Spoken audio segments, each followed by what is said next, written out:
Good morning.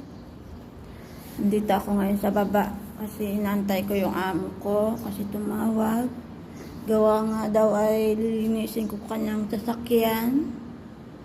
So habang wala pa siya, naantay ko pa. Nandito ako sa front door ng building na to sa baba.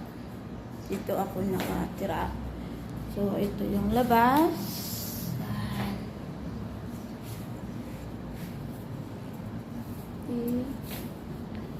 Tapos sa kabilang building na yun, sa likuran ko ay yan yung grocery, yung may tindahan at may bakery.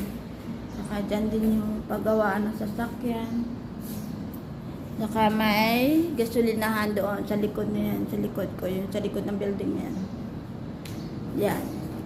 Kaya inantay ko pa rin yung aking wala pa eh. Sabi niya maya-maya pa daw. Grabe init, guys. Super ang init.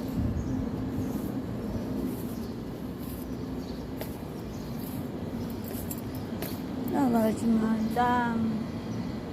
Yan yung titsura ng building dito.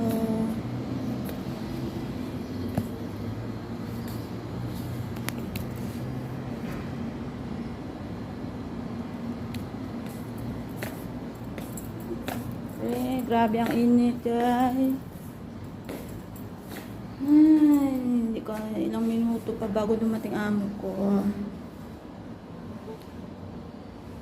Ito ako ngayon sa harap ng bahay ng building. Dito sa baba.